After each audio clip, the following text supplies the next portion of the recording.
শিক্ষার্থীবৃন্দ, আমরা বরাবরের মতো আজকে আবার তোমাদের সামনে উপস্থিত হয়েছি বিজ্ঞান প্রথম পত্রের দ্বিতীয় অধ্যায়ের ক্লাস নিয়ে। তোমরা স্ক্রিনে দেখতে পাচ্ছ আজকের ক্লাস হিসাবের বৈসমূহ যে চ্যাপ্টারটি রয়েছে, চ্যাপ্টারের 6th ক্লাস। এর আগে আমরা 5টি ক্লাস নিয়েছি। এই 5টি ক্লাসে আমরা বিস্তারিত আলোচনা করেছি, তারই ধারাবাহিকতায় আজকের ক্লাস। যারা আগের ক্লাসগুলো করেছ তাদের জন্য আজকের ক্লাসটি আরও বেশি সহযোগিতা তোমরা পাবে। এখান থেকে তোমরা ইনস্ট্রাকশন পাবে, নতুন কিছু গাইডলাইন পাবে বলে আমরা আশা করছি। তোমরা ঢাকা কলেজের সাথে আছো, সারা বাংলাদেশ থেকে বিভিন্ন কলেজের শিক্ষার্থীরা, তোমাদেরকে আজকের ক্লাসে আমি স্বাগত জানাচ্ছি। আমরা আজকের ক্লাসে যে বিষয়টি নিয়ে আলোচনা করব সেটি হলো ব্যাট সংক্রান্ত জাবেদা। ব্যাট সংক্রান্ত যে জাবেদাগুলো আছে, ব্যাট সংক্রান্ত প্রবলেমগুলো আছে, সেই প্রবলেমগুলো নিয়ে তোমাদের সামনে আমি আজকে বিস্তারিত কথা বলবো। প্রিয় শিক্ষার্থী, তোমরা জানো যে ব্যাট বা মূল্য সংযোজন কর এটি বাংলাদেশ সরকারের যে আয়, বিভিন্ন খাত থেকে গভর্নমেন্ট যে আয় করে, যে রেভিনিউ সংগ্রহ করে, তার অন্যতম একটি প্রধান খাত হলো ভ্যাট। ভ্যাট হলো কি? ভ্যাট হলো মূল্য সংযোজন কর। হ্যাঁ, আমরা যদি একটু ডিটেলস কথা বলি, আমরা বোর্ডে শেয়ার করব। ভ্যাট হলো কি? ভ্যালু অ্যাডেড ট্যাক্স, মূল্য সংযোজন কর। হ্যাঁ, আমরা এটাকে বলছি কি? মূল্য সংযোজন কর। অর্থাৎ এই করটি মূল্যের সাথে সংযোজন করা হয়, ভ্যালুর সাথে, পণ্যের ভ্যালুর সাথে অ্যাড করা হয়। আচ্ছা, আমরা জানি যে ব্যাট একটি কর এবং এটি মূল্যের সাথে সংযোজন করা হয়। এখন ব্যাট কারা দিয়ে থাকে? ব্যাট কি বিক্রেতা দিয়ে থাকে? ব্যাট কি উৎপাদনকারী দিয়ে থাকে? ব্যাট কি ব্যবসায়ীরা দিয়ে থাকে? নাকি ব্যাট ক্রেতা দিয়ে থাকে? ব্যাটের অর্থ মূলত কে পরিশোধ করে? আসলে ব্যাটের অর্থ পরিশোধ করে, ব্যাট পরিশোধ করে হলো চূড়ান্ত ভোক্তা বা চূড়ান্ত যিনি ব্যবহারকারী। তোমরা মোবাইল ইউজ করো, তোমরা মোবাইলে কথা বলো, তোমরা SMS দাও, তোমরা ইন্টারনেট ইউজ করো। এই যে কাজগুলো করো, এই কাজগুলো করার কারণে তোমাদেরকে কি করতে হয়? একটি নির্দিষ্ট পরিমাণ অ্যামাউন্ট খরচ করতে হয়। তো যে পরিমাণ ভ্যালু, যে পরিমাণ মূল্য তোমার সেবার জন্য তুমি ব্যয় করছো, তার সাথে গভর্নমেন্ট কি করছে? এই কর সংযোজন করে দিচ্ছে। কর কি করছে? সংযোজন করে দিচ্ছে। কার সাথে? মূল্যের সাথে। আমি যদি ধরে নেই যে আমার কোনো একটি পণ্যের মূল্য 100 টাকা, তার সাথে সংযোজন হবে কি? কর। তো এই যে মূল্যের সাথে কর যুক্ত হবে, তো মূল্যের সাথে যে কর যুক্ত হবে সেই করকেই বলা হবে ভ্যালু অ্যাডেড ট্যাক্স বা ভ্যাট। তাহলে ভ্যাট হলো কি? মূল্যের সাথে যে কর যোগ করা হয়, ফলে কি হয়? মূল্য বেড়ে যায়, কোনো পণ্যের ব্যয় বেড়ে যায়। আমি যদি বলি যে কোনো একটি পণ্যের মূল্য 100 টাকা, কোনো একটি পণ্যের মূল্য 100 টাকা আর কর হলো 15 টাকা, তাহলে কর যদি 15 টাকা হয়, অর্থাৎ মূল্য সংযোজন কর যদি 15 টাকা হয়, তাহলে মূল্য যদি হয় 100 টাকা আর তার সাথে যদি ভ্যাট হয় 15 টাকা, তাহলে ওই পণ্যের মোট মূল্য হবে কত? মোট মূল্য হবে 115 টাকা। তাহলে কি হলো? পণ্যের মূল্য বেড়ে গেল। যে কারণে পণ্যের মূল্য বেড়ে যায় তার একটি আমরা নমুনা এখানে দেখলাম, সেটি কি? কর। সেজন্য বাজেট যখন গভর্নমেন্ট জাতীয় সংসদে বাজেট উপস্থাপন করে, মাননীয় অর্থমন্ত্রী যখন বাজেট বক্তব্য দিয়ে থাকেন, তিনি যদি কোনো পণ্যের উপরে শুল্ক আরোপ করেন, ভ্যাট আরোপ করার প্রস্তাব করেন, সাথে সাথে আমরা দেখি পরের দিন বাজারে যে ওই পণ্যের দাম বেড়ে যায়।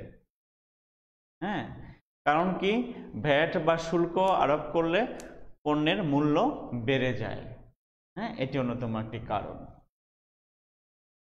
আমরা আরো লক্ষ্য করি যে আমরা যদি ভ্যাটটা দিয়ে থাকি, সেই ভ্যাট আমরা যখন পরিশোধ করি, তখন এটি কার জন্য ব্যয়? এটি কার খরচ? এটি কি ব্যবসায়ের জন্য খরচ? এটি কি ক্রেতার জন্য ব্যয়? এটি কি বিক্রেতার জন্য ব্যয়? এটি কি পাইকারের জন্য ব্যয়, উৎপাদনকারীর জন্য ব্যয়, নাকি ভোক্তার জন্য ব্যয়? আসলে এই বিষয়টি নিয়ে আমি একটু ডিটেলস বলতে চাই। তো তোমরা লক্ষ্য করো যে আমরা যখন ভ্যাট দিয়ে থাকব, তখন আমরা ভ্যাট যখন দিব, আমরা কাকে দিব? এজ এ ভোক্তা বা ব্যবহারকারী, পণ্যের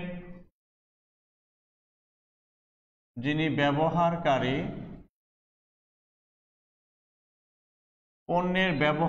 যিনি, তিনি কি করবেন? পণ্যের ব্যবহারকারী যিনি, তিনি ভ্যাট পরিশোধ করবেন। এখন প্রশ্ন হলো, এটি কিভাবে পণ্যের ব্যবহারকারীর কাছে আসবে? যখন পণ্য উৎপাদন করা হবে কোনো একটি ফ্যাক্টরিতে, কোনো একটি কারখানাতে, বা যখন পণ্য আমদানি করা হবে, তখন ওই মূল্যের উপরে যদি গভর্নমেন্ট ভ্যাট আরোপ করার নির্দেশনা দিয়ে থাকেন, তাহলে কি হবে? সেই পণ্যের মূল্য বেড়ে যাবে।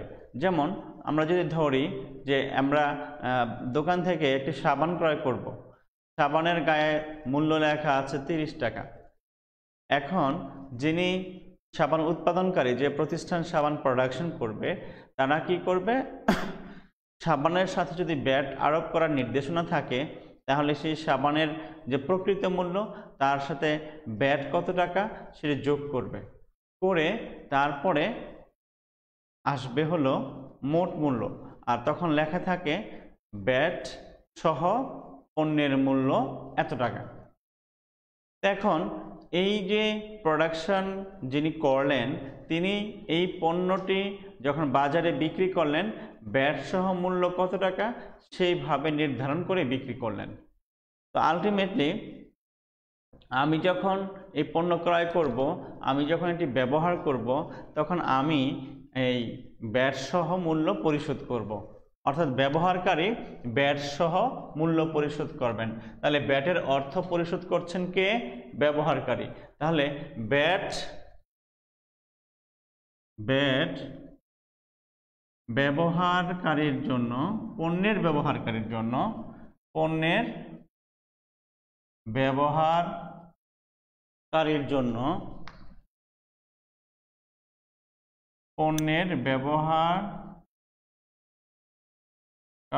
জন্য ব্যয়। যিনি পণ্য ক্রয় করছেন, যিনি পণ্য ইউজ করছেন, যিনি ভোক্তা ব্যবহারকারী, তার জন্য এটি ব্যয়। কিন্তু আমার প্রশ্ন হলো, আমি যখন ব্যবসায়ী, আমি যখন পণ্য ক্রয় করব, আমি যখন এই পণ্যটি ক্রয় করে আমার দোকানে উঠাবো, তখন আমি আবার আরেকজনের কাছে বিক্রি করব। তা আমি যখন আরেকজনের কাছে বিক্রি করব, তখন আমার যে অবস্থান সেটি কি হবে ভ্যাটের ক্ষেত্রে? এই নিয়ে আমাদের আজকে আলোচনা।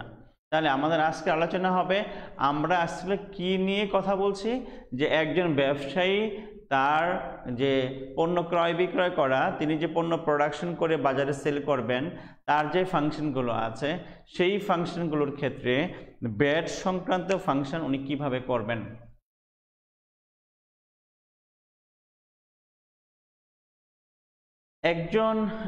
একজন ব্যবসায়ী, একজন উৎপাদনকারী, একজন খুচরা বিক্রেতা বা একজন পাইকারি বিক্রেতা, সে যাই হোক না কেন, ব্যবসায়ীর জন্যে, ব্যবসা প্রতিষ্ঠানের জন্যে ব্যাট আয়ও হবে না, ব্যাট ব্যয়ও হবে না। প্রিয় শিক্ষার্থীবৃন্দ, তোমরা খুব মনোযোগের সাথে লক্ষ্য করবা, খুব ভালোভাবে এটি মনে রাখবা যে কোনো একজন ব্যবসায়ীর জন্য ব্যাট আয়ও হবে না, ব্যাট ব্যয়ও হবে না। ব্যাট সংক্রান্ত কোনো আয় ব্যয় কোনো একজন ব্যবসায়ী তার খাতায় লিপিবদ্ধ করবেন না। তাহলে ব্যাট কার জন্য ব্যয়? আমি বলেছি ব্যাট হলো ব্যবহারকারীর জন্য ব্যয়। যিনি কনজিউমার, যিনি ভোক্তা, যিনি ব্যবহার করবেন, সর্বোচ্চ ব্যয়টি তার কাঁধে এসে পৌঁছাবে। কিন্তু একজন বিক্রেতা, একজন ক্রেতা যিনি পণ্য ক্রয় করে অন্যের কাছে বিক্রি করে দিবেন, অর্থাৎ যিনি ব্যবসায়ী, তার জন্য ব্যাট আয়ও হবে না, তার জন্য ব্যাট ব্যয়ও হবে না।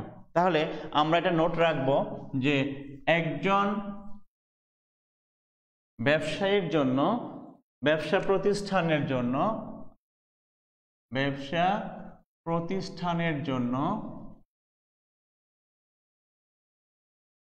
ব্যয় বা আয় হবে না। কি হবে না? ভ্যাট কার জন্য আয় ব্যয় হবে না? ব্যবসা প্রতিষ্ঠানের জন্য ব্যয় এবং আয় কোনোটিই হবে না। কোনো একজন ব্যবসায়ী, সে রহমান এন্টারপ্রাইজ, তাহলে রহমান এন্টারপ্রাইজ পণ্য ক্রয় করবে, আবার অন্যের কাছে বিক্রি করে দিবে। রহমান এন্টারপ্রাইজের জন্য ব্যাট আয়ও হবে না, ব্যাট ব্যয়ও হবে না। আমি এই জায়গাটা তোমাদের কাছ থেকে আশা করছি ক্লিয়ার করতে পারছি। এখন আমার প্রশ্ন হলো, তাহলে রহমান এন্টারপ্রাইজ যে পণ্য ক্রয় করবে, তখন সে ব্যাট সংক্রান্ত ফাংশন কিভাবে হিসাবভুক্ত করবে? আবার প্রশ্ন হবে যে রহমান এন্টারপ্রাইজ যদি পণ্য বাজারে বিক্রি করে, তাহলে রহমান এন্টারপ্রাইজ কিভাবে এই পণ্যটি হিসাবভুক্ত করবে? তাহলে আমার মূল প্রশ্নটা কিন্তু এই জায়গায়, এজ এ বিজনেসম্যান আমার জন্য ব্যাট আয়ও হবে না, আমার জন্য ব্যাট ব্যয়ও হবে না। তাহলে আমি কি করব? আমি এজ এ বিজনেসম্যান, আমি একটা প্রতিষ্ঠানের হিসাব রাখছি, আমি যখন হিসাব রাখছি তখন আমি কিভাবে হিসাবটা রাখবো?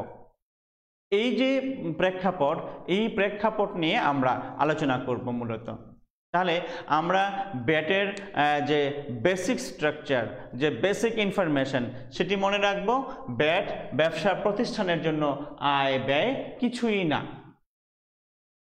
তাহলে এবার প্রশ্ন হতে পারে, স্যার আয়ও না ব্যয়ও না, তাহলে আমি কেন এই ব্যাটের হিসাবটা রাখবো? এই প্রশ্ন তোমাদের মাঝে আসতে পারে, তোমাদের মনে আসতে পারে।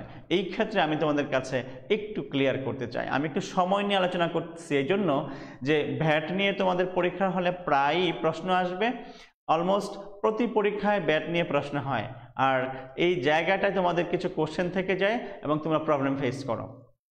এটি আজকে থেকে চিরতরে তোমাদের শেষ হয়ে যাবে। যারা আজকের ক্লাসটি করবে তাদের এই ব্যাট সম্পর্কে আশা করি আর কোনো প্রশ্নই থাকবে না। প্রিয় শিক্ষার্থীরা, তাহলে আমরা এখন একটু এই বিষয়টা নিয়ে ব্যাখ্যা করব।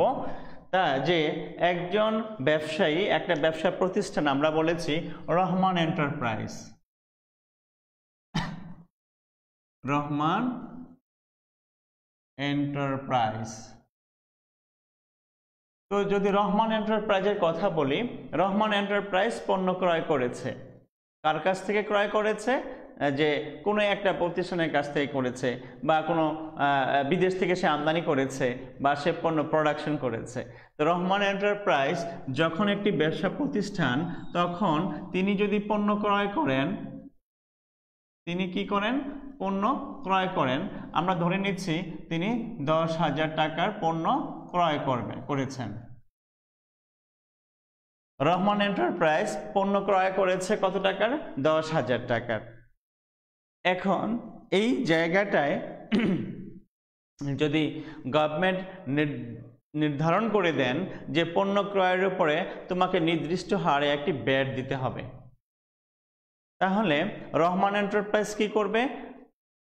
সেই আইনের প্রতি, সেই নির্দেশনার প্রতি সম্মান রেখে বাধ্যতামূলকভাবে তাকে এই পণ্য ক্রয়ের উপরে ব্যাট প্রদান করতে হবে। সে পণ্য ক্রয়ের উপরে ব্যাট প্রদান করেছে 15%। আমরা ধরে নিচ্ছি যে পণ্য ক্রয়ের উপরে রহমান এন্টারপ্রাইজ 15% ব্যাট প্রদান করেছে। কাকে প্রদান করেছে? যার কাছ থেকে সে পণ্য ক্রয় করেছে তাকে ব্যাট পরিশোধ করেছে। এখন তোমাদের প্রশ্ন হতে পারে যে রহমান এন্টারপ্রাইজ পণ্য ক্রয় করেছে 10,000 টাকার, আর সে 15% ব্যাট পরিশোধ করেছে, তো সে কাকে পরিশোধ করেছে? সে যার কাছ থেকে পণ্য ক্রয় করেছে তাকে পরিশোধ করেছে, বা সে যার কাছ থেকে কাঁচামাল ক্রয় করেছে তাকে পরিশোধ করেছে।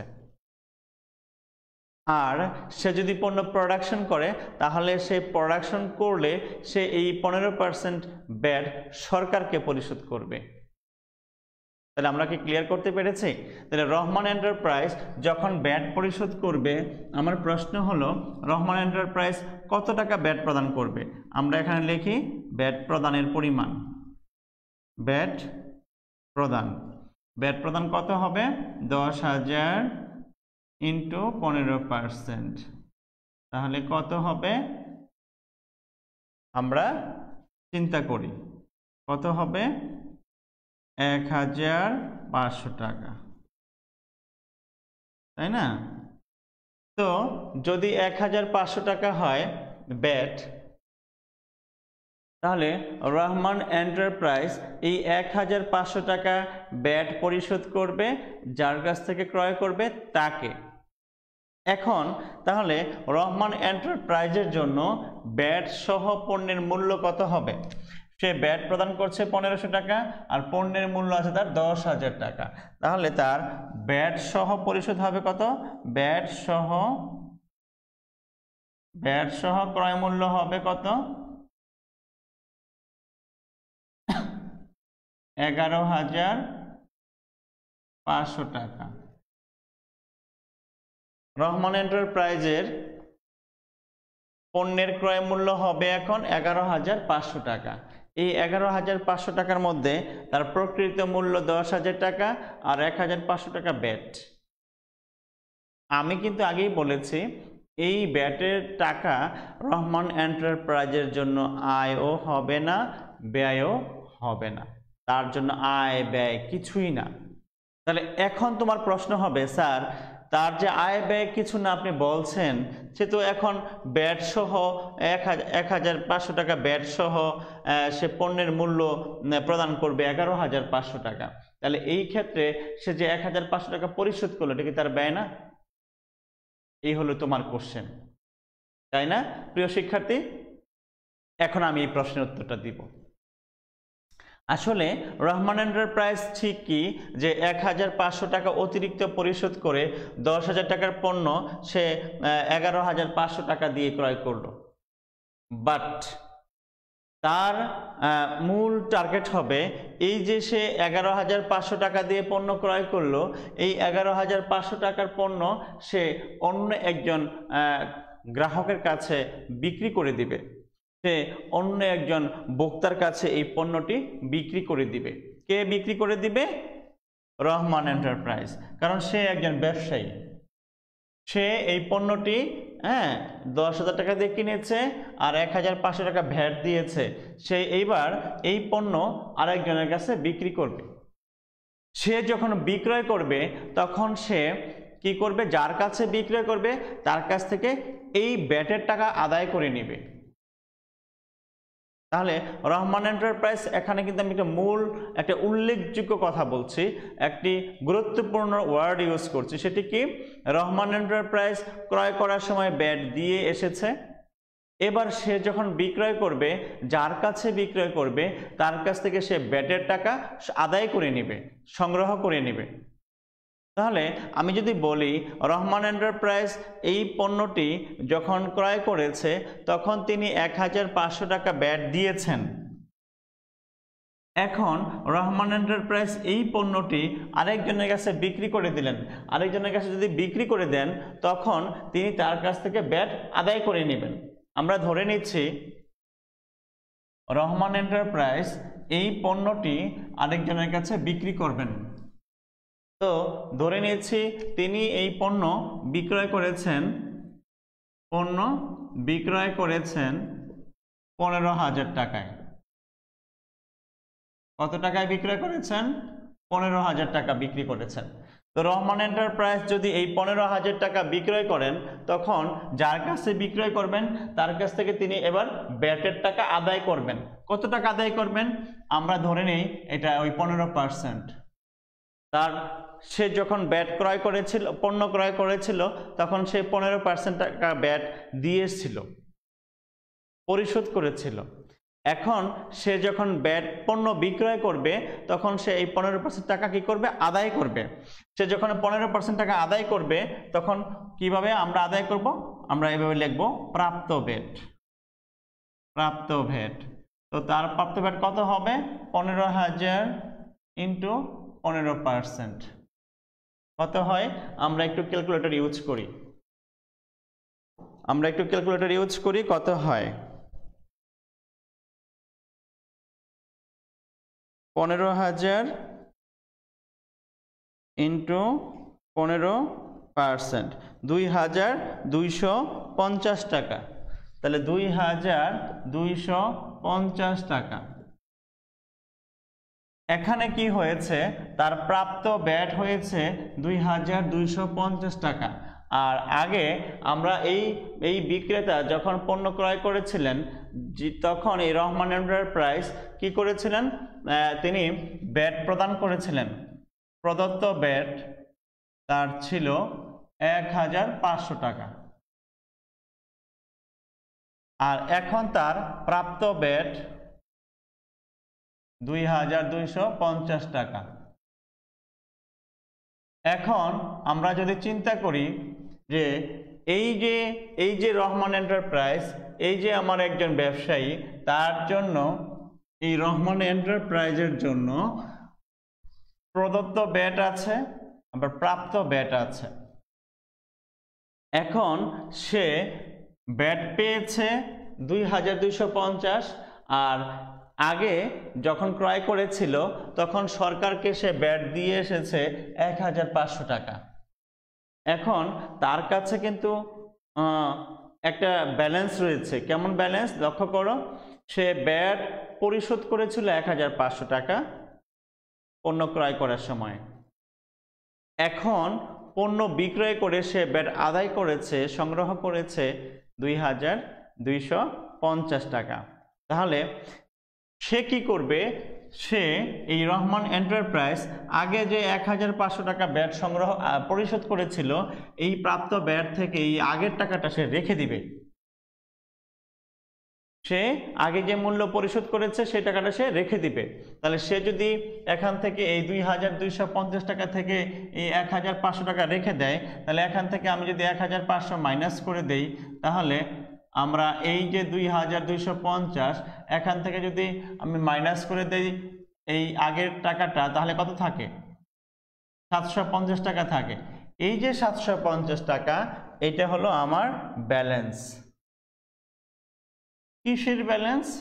ভ্যাট সংক্রান্ত ব্যালেন্স, ভ্যাট হিসাবের ব্যালেন্স।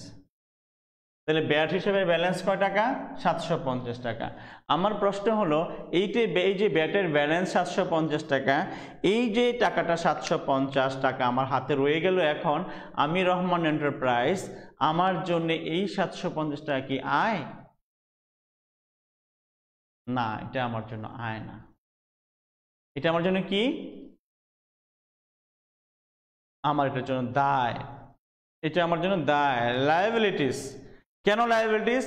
ভ্যাটের টাকা একমাত্র অধিকার হলো সরকারের।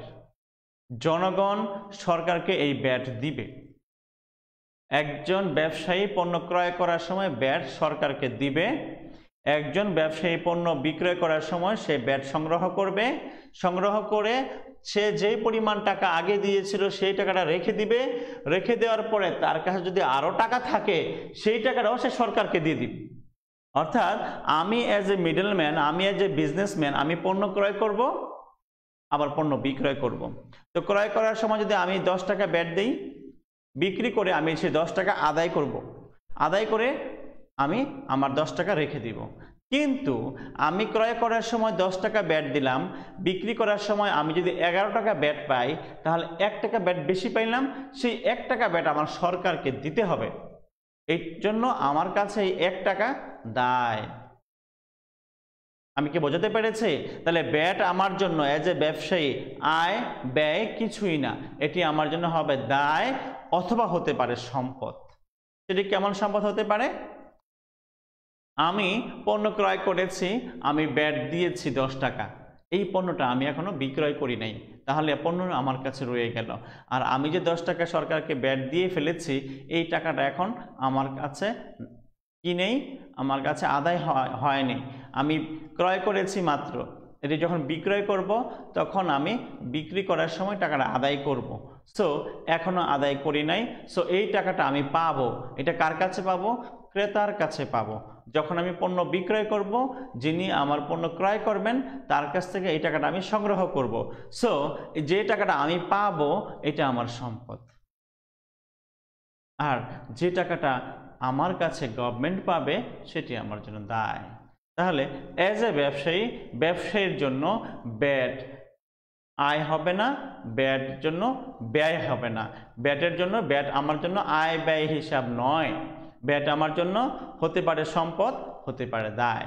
আমি তাহলে ক্লিয়ার করতে পেরেছি যে ব্যাট আমার জন্য কি, অ্যাজ এ ব্যবসায়ীর জন্য কি।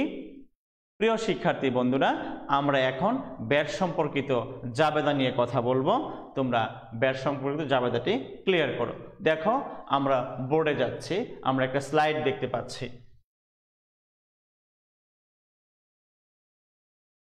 একটু তোমরা ধীরস্থিরভাবে এই যে স্লাইডটি আছে স্লাইডটি ফলো করো।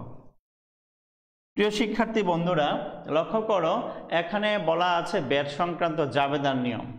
আমি এতক্ষণ ধরে তোমাদেরকে বোঝানোর চেষ্টা করেছি ব্যাট আমার আয়ও না, ব্যাট আমার ব্যয়ও না। ব্যাট হতে পারে সম্পদ, হতে পারে দায়। তাহলে আমার পণ্য ক্রয় করার সময় এবং পণ্য বিক্রয় করার সময় সরকারকে কি করতে হয়? নির্দিষ্ট হারে আমার ব্যাট প্রদান করতে হয়। ক্রয় করার সময় আমি কি করব? লক্ষ্য করো আমার স্লাইডে লেখা আছে পণ্য ক্রয়ের সময় কি করতে হবে? 15% হারে ব্যাট প্রদান করতে হবে। আবার পণ্য বিক্রয় করার সময় 15% হারে ব্যাট আদায় করতে হবে। তাহলে ব্যবসায়ী কি করবে? এই ব্যাটের জন্য একটা কারেন্ট অ্যাকাউন্ট খুলবে, একটি চলতি হিসাব খুলবে, এবং এই সংক্রান্ত জাতীয় রাজস্ব বোর্ড বিভিন্ন সময়ে বিভিন্ন ধরনের দিক নির্দেশনা দিয়ে থাকেন। তো এই যে ব্যাট সম্পর্কে যদি দিক নির্দেশনা দিয়ে থাকে জাতীয় রাজস্ব বোর্ড, লক্ষ্য করা যায় সেখানে তারা কি করেন? ব্যাট সম্পর্কিত সার্কুলারগুলো যে লেখা, ওখানে বিভিন্ন নিয়ম কারণগুলো বলা থাকে। তো সাধারণত কি করতে হয়? ব্যবসায়ীদের ব্যাট পরিশোধের জন্য একটি ব্যাট কারেন্ট অ্যাকাউন্ট করতে হয়। যে কারেন্ট অ্যাকাউন্টে কি করা হয়? দেখো 1 নম্বরে বলা আছে ব্যাট চলতি হিসাব খুলে সরকারি কোষাগারে ব্যাট জমা দিতে হবে। তো ব্যাট যদি চলতি হিসাব খুলি, ব্যাটের জন্য যদি একটা কারেন্ট অ্যাকাউন্ট করি, এই অ্যাকাউন্টে আমি টাকা জমা দিব। এটা আসলে সরকারের টাকা, সরকার পাবে। তো সরকারকে যখন আমি টাকা জমা দিব, কি বলা আছে এখানে? ব্যাট চলতি হিসাব ডেবিট, নগদান হিসাব ক্রেডিট। ঠিক আছে, ব্যাট সরকারি কোষাগারে জমা দেওয়ার সময় আমি কি লিখব? ব্যাট চলতি হিসাব ডেবিট, নগদান হিসাব ক্রেডিট। এখন প্রশ্ন হলো, আমি কিছুক্ষণ আগে যে তোমাদের সাথে কথা বলেছি ব্যাট আমি পণ্য ক্রয় করার সময় যদি আমি ব্যাট দেই তাহলে আমি কিভাবে লিখব, আমি কিভাবে হিসাবের খাতায় লিখব? 2 নাম্বার দেখো, 2 নাম্বারে এই বিষয়টি নিয়ে সুন্দর করে আমি নোট লিখে দিয়েছি। 2 নাম্বার জাবেদাটি দেখো, বলা আছে যে পণ্য ক্রয়ের সময় ব্যাট প্রদান করতে হবে এবং সেই সময় জাবেদা কি হবে? ব্যাট সহ যদি পণ্য ক্রয় থাকে, বা ক্রয়ের সময় যদি ব্যাট প্রদান করা হয় তখন আমাকে কি করতে হবে, ক্রয় হিসাব ডেবিট করতে হবে, ব্যাট চলতি হিসাব ডেবিট করতে হবে, আর নগদান হিসাবকে ক্রেডিট করতে হবে। কেন করতে হবে? ক্রয় হিসাব ডেবিট এটা তোমরা সবাই জানো, অলমোস্ট সবাই জানো, পণ্য ক্রয় করলে ডেবিট হয়। আর ব্যাট চলতি হিসাব ডেবিট হবে কেন? আমি পণ্য ক্রয় করার সময় যে ব্যাটটা দিব এটা আমার সম্পদ। আমি একটু আগে এই বিষয়ে অনেকক্ষণ ধরে আলোচনা করেছি। পণ্য ক্রয় করার সময় আমি যে ব্যাটটা দিব এটি আমার সম্পদ, সম্পদ হিসাব ডেবিট হয়, তাই ব্যাট চলতি হিসাব ডেবিট হবে। প্রিয় শিক্ষার্থী বন্ধুরা, তোমরা নিশ্চয়ই বুঝতে পারছো পণ্য ক্রয় করার সময় কেন ব্যাট চলতি হিসাব ডেবিট হবে।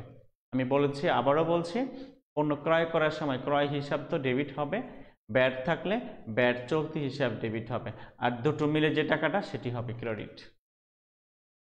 নগদে ক্রয় হলে নগদান হিসাব ক্রেডিট, ধারে ক্রয় হলে প্রদেয় হিসাব ক্রেডিট, চেকে ক্রয় করা হলে ব্যাংক হিসাব ক্রেডিট।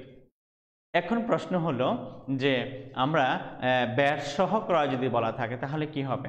আমি দেখো এখানে নোট লিখে দিয়েছি যে ব্যাট সহ যদি ক্রয় থাকে তাহলে ব্যাট সহ ক্রয় যে মূল্য তাকে গুণ করব 15 দিয়ে, ভাগ করব 115 দিয়ে। আমি একটি উদাহরণের সাহায্যে এই বিষয়টি ক্লিয়ার করতে চাই, তোমরা সবাই বোর্ড ফলো করো।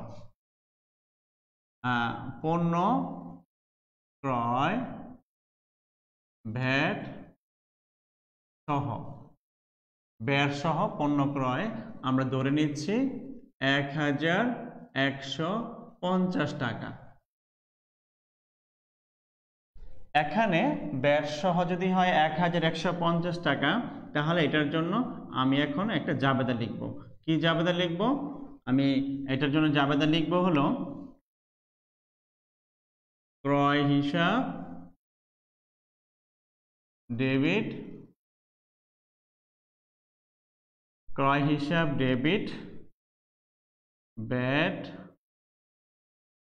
চলতি হিসাব ডেবিট, আর আমি ধরে নিচ্ছি এটি নগদে ক্রয়, সো নগদান হিসাব ক্রেডিট। এখানে আমার এই যে 1150 টাকা এটা হলো আমার ব্যাট সহ ক্রয়। এখান থেকে আমার ব্যাটটাকে পৃথক করতে হবে। এখানে ব্যাট কত টাকা, আমি এখানে ব্যাট বের করব। এখানে ব্যাট সমান সমান আমি বলেছি সূত্রতে যে ব্যাট সহ ক্রয় যত টাকা থাকবে এটা হবে, এখানে লিখতে হবে ইন্টু 15, নিচে হবে 115। হ্যাঁ, তো এখানে যদি তাই হয় তাহলে আমরা এখানে দেখব 150 টাকা আমার আছে কি ভ্যাট। এই যে আমরা ব্যাট বের করব, ব্যাট বের করার সূত্র কি? পণ্যের ক্রয় মূল্য ইন্টু 15 ভাগ হলো 115, 15 ভাগ 115 টাকা। এভাবে ব্যাট বের করতে হবে। তাহলে এখানে আমার ব্যাট হবে, ব্যাট চলতি হিসাব হবে 150 টাকা, আর পণ্যের ক্রয় মূল্য হবে 1000 টাকা, আর এখানে নগদান হিসাব হবে 1150। লক্ষ্য করো এই যে ব্যাট হিসাবটি এখানে আছে, ব্যাট চলতি হিসাবটি আছে, এটি আমার ব্যয় হিসাব হবে না, এটি কি হিসাব? সম্পদ হিসাব, এবং এই সম্পদকে বলা হয় চলতি সম্পদ। ঠিক আছে, এখন ব্যাটের হার যদি প্রশ্নে বলা না থাকে, এই যে এখানে বলা আছে ব্যাট সহ, কিন্তু ব্যাটের হার কত? ব্যাটের হার নিয়ে কিন্তু কোশ্চেন আসে। কিরকম কোশ্চেন আসে? আমাকে স্টুডেন্টরা প্রায় বলে স্যার ব্যাটের হার তো এখানে উল্লেখ নেই, আমরা কি 10% ধরবো কিনা, আমরা কি 5% ধরবো কিনা, বা কত পার্সেন্ট ধরবো। এখানে মাইন্ড ইট যে এখানে মনে রাখতে হবে যে ব্যাটের হার উল্লেখ না থাকলে অলওয়েজ 15% ব্যাট কাউন্ট করতে হবে। ব্যাটের হার উল্লেখ না থাকলে অলওয়েজ 15% ব্যাট কাউন্ট করতে হবে। 15% হারে ব্যাটকে ক্যালকুলেট করতে হবে। সো ব্যাটের হার এখানে উল্লেখ নেই, সেজন্য আমি এখানে 15% ব্যাট উল্লেখ করে ধরেছি যে 15, আর নিচে করেছি 115। ঠিক আছে, এই যে 15 উপরে এখানে, আর নিচে করেছি 115। ঠিক আছে, এখন তাহলে ব্যাট সহ পণ্য ক্রয় থাকলে কি হবে আমরা কিন্তু বুঝতে পারলাম, তাই না?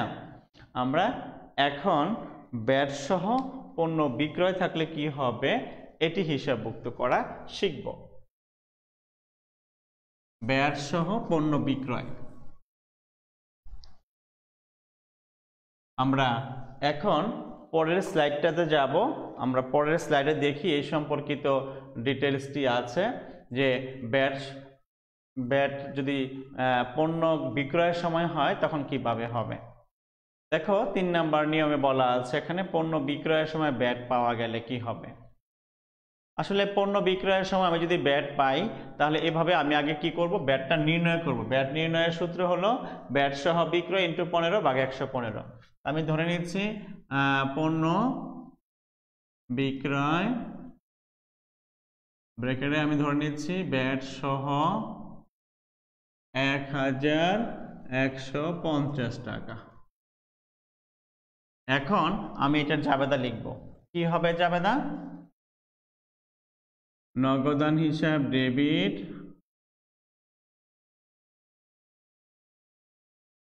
নগদান হিসাব ডেবিট, বিক্রয় হিসাব ক্রেডিট, বিক্রয় হিসাব ক্রেডিট, আর ব্যাট চলতি হিসাব ক্রেডিট।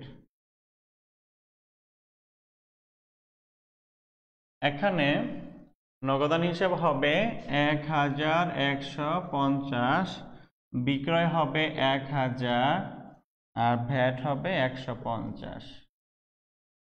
হ্যাঁ, এখানে আমরা যদি বলি ব্যাট কিভাবে নির্ণয় হবে, ব্যাট সমান সমান ওই যে বিক্রয় মূল্য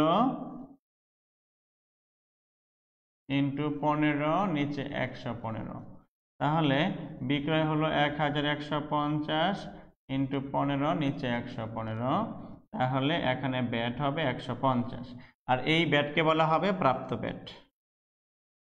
আর প্রাপ্ত ব্যাট হলে এটি এই যে ব্যাট চলতি হিসাব নামেই ক্রেডিট হবে। ব্যাট হিসাব মানে ব্যাট হিসাব না, ব্যাট হলো ব্যাট চলতি হিসাব লিখবো। আমরা কি লিখবো? ব্যাট চলতি হিসাব। ব্যাট পাওয়া গেলে ব্যাট চলতি হিসাব হবে ক্রেডিট, ব্যাট প্রদান করা হলে আমি ব্যাট চলতি হিসাব হবে ডেবিট। তাহলে ব্যাট চলতি হিসাব ডেবিট অথবা ব্যাট চলতি হিসাব ক্রেডিট। আবারও বলছি আমি, পণ্য ক্রয় করার সময় ব্যাট চলতি হিসাব ডেবিট হবে, আর পণ্য বিক্রয় করার সময় ব্যাট চলতি হিসাব ক্রেডিট হবে। অ্যাজ এ বিজনেসম্যান, ব্যবসায়ীদের জন্য ব্যাট যদি ডেবিট ব্যালেন্স হয় তাহলে এটি চলতি সম্পদ হবে, যদি ক্রেডিট ব্যালেন্স হয় তাহলে এটি চলতি দায় হবে। আমরা আশা করছি এই পর্যন্ত তোমরা বুঝতে পেরেছ। আমরা ব্যাট নিয়ে আরও কিছু সময় কথা বলতে চাই। তাহলে আমরা এখানে জানলাম আসলে কয়টি জিনিস? দুটো জিনিস। একটি জানলাম পণ্য ক্রয় সংক্রান্ত ব্যাট নিয়ে, আরেকটি জানলাম পণ্য বিক্রয় সংক্রান্ত ব্যাট নিয়ে। পণ্য ক্রয়ের সময় ব্যাট প্রদান করলে কি হবে এটি জেনেছি, পণ্য বিক্রয়ের সময় ব্যাট কি হবে এটিও জেনেছি। আমরা এখন আলোচনা করব কোনো একটি পণ্য যদি আমি ক্রয় করি এবং যেটি আমি ব্যবহার করব, সে সম্পত্তি ক্রয় সংক্রান্ত ব্যাট, অথবা আমরা ব্যবহারযোগ্য সম্পত্তির জন্য ব্যাট, অথবা কোনো সম্পদ ক্রয় করে সেই সম্পদ যদি আমি ইউজ করি, সেটি যদি আমি পণ্য হিসেবে না ক্রয় করি, তখন আমার কি হবে। হ্যাঁ, আমরা এখন এই বিষয়টা নিয়ে কথা বলতে চাই। যেমন 4 নম্বর সূত্র দেখো, 4 নম্বর সূত্রে কি বলা আছে?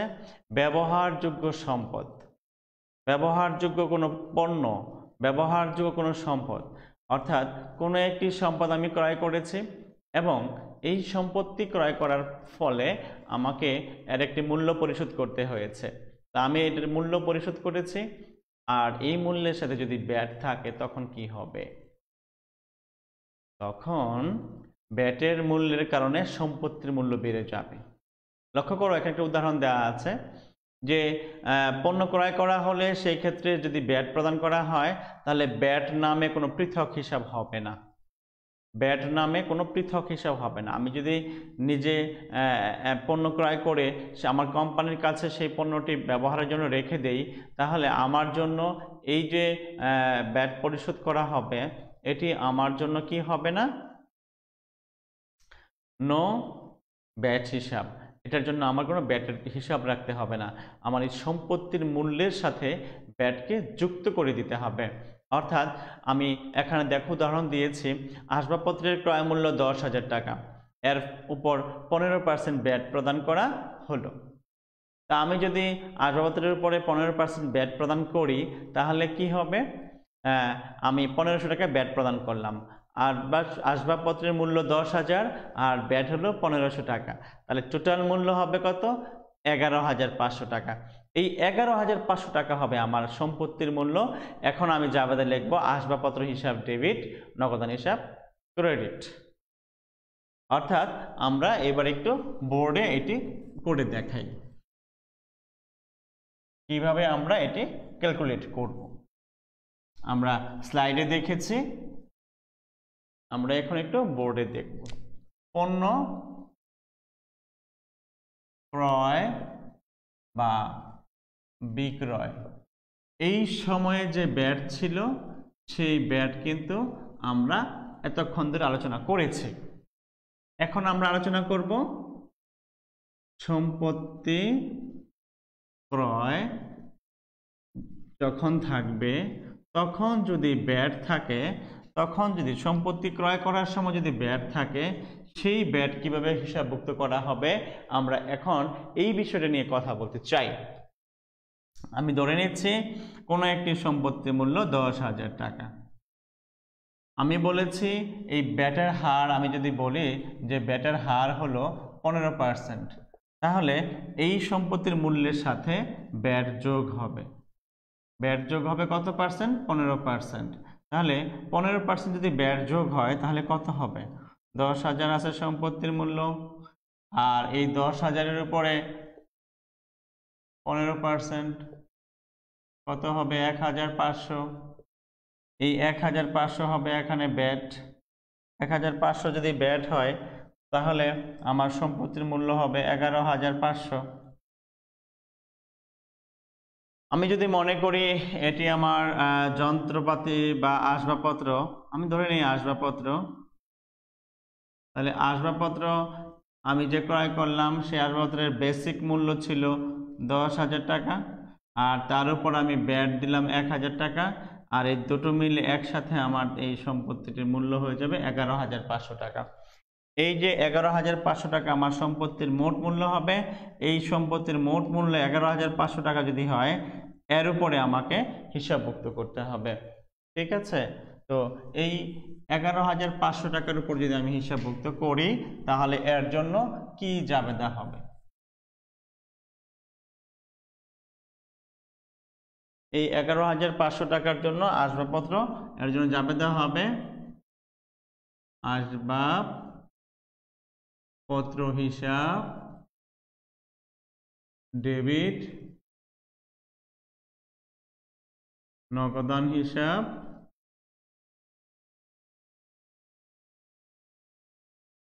ক্রেডিট। আসবাবপত্র হিসাব ডেবিট, নগদান হিসাব ক্রেডিট, টাকা হবে কত, 11,500। এখানেও হবে কত, 11,500। প্রিয় শিক্ষার্থী বন্ধুরা, লক্ষ্য করো সম্পত্তির মূল্য ছিল 10,000 টাকা আর এখন এটি হয়ে গেল 11,500 টাকা। ব্যাটের কারণে এভাবে পণ্যের মূল্য বেড়ে যায়, কোনো দ্রব্যের মূল্য বেড়ে যায়, কোনো আইটেমের মূল্য বেড়ে যায়। আমি এই জন্যই বলছি যে ব্যাট যখন ব্যবসায়ীর কাছে তখন এটি আয় ব্যয় না, সে শুধু হিসাব রাখবে। আর যখন সে ব্যবহারকারী, আমি যদি কোনো সম্পত্তি ক্রয় করে ইউজ করি, ব্যবহার করি, তখন আমার জন্য এই ব্যাটটি কি হবে, এই পণ্যের মূল্যকে বাড়িয়ে দিবে বা ওই সম্পত্তির মূল্যকে বাড়িয়ে দিবে বা ওই ব্যয়ের মূল্যটাকে বাড়িয়ে দিবে। তখন ওই সম্পত্তির মূল্যের সাথে যোগ করে একসাথে যাবে হবে যে আসবাবপত্র হিসাব ডেবিট, নগদান হিসাব ক্রেডিট। এখানে ব্যয় হিসাব পৃথক করে হবে না, পৃথক করে লিখতে হবে না ব্যয় চলতি হিসাব এত টাকা। তাহলে ব্যয় চলতি হিসাব তখনই লিখতে হবে যখন পণ্য ক্রয় বিক্রয় হবে, অর্থাৎ পণ্য ক্রয় করব এবং এই ক্রয়ের উপর ব্যয় দিয়েছি, তখন এই পণ্যটি যদি আমি আরেকজনের কাছে বিক্রি করে দেই তাহলে সেই বিক্রয় করার সময় ব্যয় লিখতে হবে। আদারওয়াইজ কোনো সম্পত্তি ক্রয় করার সময় ব্যয় হিসাব লিখতে হবে না। এবার আসো, তোমার বাসায় বিদ্যুতের লাইন আছে, তুমি বিদ্যুৎ ইউজ করো, তো মাস শেষে তোমার একটা বিদ্যুতের বিল আসে। বিদ্যুতের বিল যখন আসে তখন লক্ষ্য করে দেখবা বিদ্যুতের বিলের যে স্লিপটা তোমার হাতে আসবে, বিলটা এই বিলে পড়ে দেখবা যে বিলের বিভিন্ন ভাগে ভাগ করা থাকে, যে মিটার রিডিং, মিটার চার্জ এত টাকা, হ্যাঁ, এই বিলের তুমি যে ইউজ করেছো, কত ইউনিট বিল ইউজ করেছো তার একটা রেট এরকম লেখা থাকবে। হ্যাঁ, তো এই যে এই বিষয়গুলো লেখা থাকে, তার নিচে দেখবা লেখা থাকে ব্যাট এত %। তো তখন ওই বিদ্যুতের যে বিল, তার মিটার চার্জ, তার সাথে এই ব্যাটের হার যোগ করার পরে একসাথে বিলটা বেড়ে যায়। তো সব মিলিয়ে তোমার যদি 350 টাকা আসে, তুমি কিন্তু বাসায় তোমার বাবাকে, মাকে বা গার্ডিয়ানকে বলবে যে 350 টাকা বিল আসছে, অর্থাৎ ব্যাট কত টাকা এটা কিন্তু বলবো না, টোটাল অ্যামাউন্টটা বলো যে টোটাল ভ্যালু কত টাকা। তো টোটাল যে টাকাটা, সেই টাকাটা তুমি ব্যাংকে যেয়ে পরিশোধ করে দাও, বা ই কমার্সের মাধ্যমে এখন আমরা পরিশোধ করি অনেকেই, তাই তো। তো এই যে ব্যাটটা আমরা পরিশোধ করছি, যখন আমি চূড়ান্ত ভোক্তা, চূড়ান্ত ব্যবহারকারী, তখন আমার কাছে ব্যাট চলতি হিসাব বলে কোনো হিসাব নাই, ব্যাট খরচ হিসাব বলে হিসাব নাই। আমি একসাথে লিখব যে সম্পত্তির মূল্য থাকলে সম্পত্তি হিসাব ডেবিট, নগদান হিসাব ক্রেডিট। বিদ্যুৎ বিল হলে আমি লিখব বিদ্যুৎ বিল হিসাব ডেবিট, নগদান হিসাব ক্রেডিট।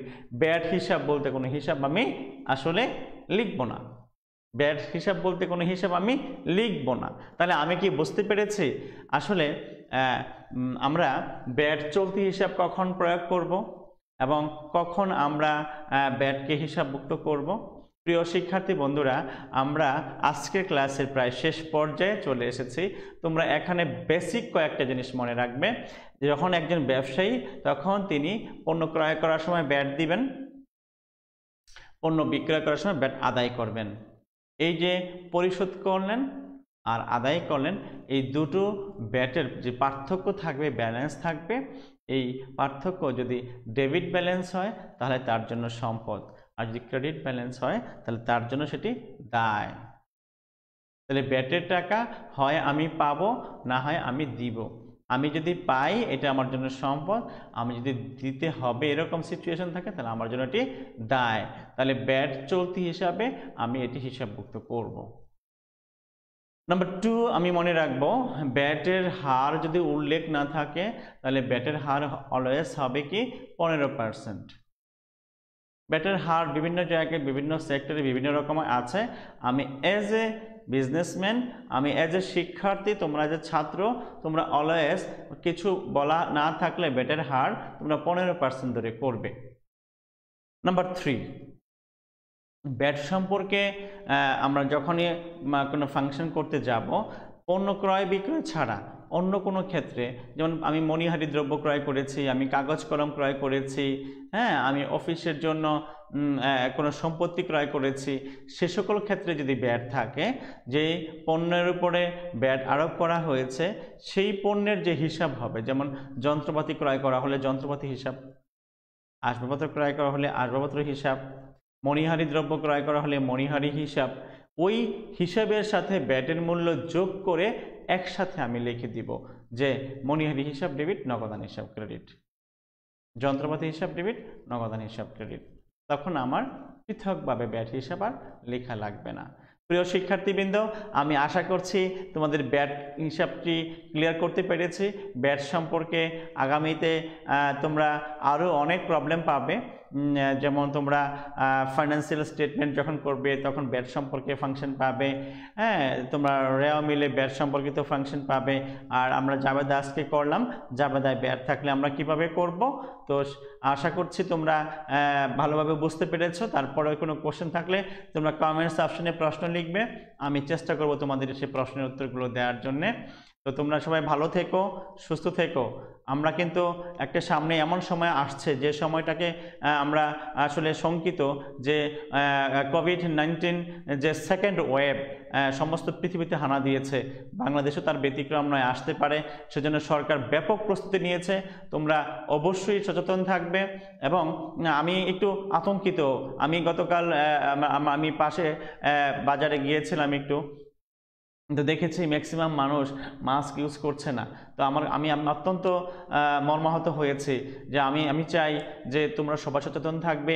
তোমরা আমাদের দেশের, আমরা তো এক সময় আমাদের একটা সময় হয়েছে মধ্যবয়সে আমরা আছি, কিন্তু তোমরা যারা নিউ জেনারেশন, তোমাদের ফিউচারটা অত্যন্ত মূল্যবান। হ্যাঁ, তোমরা সামনে দেশকে পরিচালনা করবে, এই বিশ্বকে নেতৃত্ব দিবে। তোমাদের দিকে তাকিয়ে আছে সমস্ত দেশ এবং বিশ্ব। তো তোমাদেরকে নিরাপদ থাকার অনুরোধ করছি, তোমরা স্বাস্থ্যবিধি মেনে চলবে। হ্যাঁ, সেই আহ্বান রেখে এখানেই শেষ করছি। সবাই ভালো থেকো, আল্লাহ হাফেজ। আবারও দেখা হবে ইনশাল্লাহ। ঢাকা কলেজের সঙ্গেই থাকবে সেই প্রত্যাশা রইল।